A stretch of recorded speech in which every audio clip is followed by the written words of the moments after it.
Hit করছেন ফুলতলার কামরান ভাই। Semifinal match অনুষ্ঠিত হচ্ছে। হিটে কিন্তু একটি গুটি পকেট করতে সক্ষম হলেন। আবারও কিন্তু লং শটে দুর্দান্ত রেডটি কিন্তু পকেট করলেন।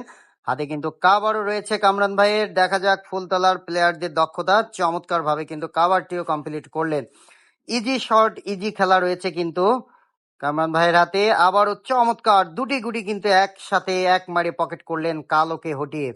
এবার কি খেলবেন তিনি পার্টনারের কাছ সাথে পরামর্শ করে আবারও অ্যাঙ্গেলে। চমৎকার অ্যাঙ্গেল ছিল, অল্পের জন্য মিস। স্ট্রাইক চলে আসলো ফুলবাড়ির লাল চানের হাতে। তাদের কিন্তু ক্লিয়ার অনেকগুলো গুটি রয়েছে। লং শটে ইজি পকেট করলেন আরো একটি গুটি। দেখা যাক আবারও কিন্তু লং শটে খেলার চেষ্টা লাল চানের। ও মাই ব্যাডনেস, অল্পের জন্য মিস করলেন। স্ট্রাইক চলে আসলো ফুলবাড়ির রমজান ভাইয়ের হাতে। তিনি ইজি একটি গুটি পকেট করলেন। আর মাত্র 4টে গুটি আছে। তার পার্টনার কিন্তু ইশারা দিল বেস গুটি ক্লিয়ার করতে। চমৎকার, আর মাত্র 3টে গুটি আছে। পারবে কি ফুলতলা এখান থেকে পয়েন্ট নিতে? চমৎকার ছিল কিন্তু মিস করলেন, বলতে বলতেই মিস। স্ট্রাইক চলে আসলো ফুলবাড়ির শিপন ভাইয়ের হাতে। ইজি একটি গুটি পকেট করলেন। আরো কিন্তু ইজি খেলা রয়েছে তার হাতে, শিপন ভাইয়ের হাতে। দেখা যাক স্ট্রাইক ব্যাক এনে পকেট করার চেষ্টা, কিন্তু ভুল সিদ্ধান্ত ছিল, সেটি প্রমাণিত হলো। আবারও কিন্তু ফুলতলার প্লেয়ারের হাতে স্ট্রাইক চলে গেল।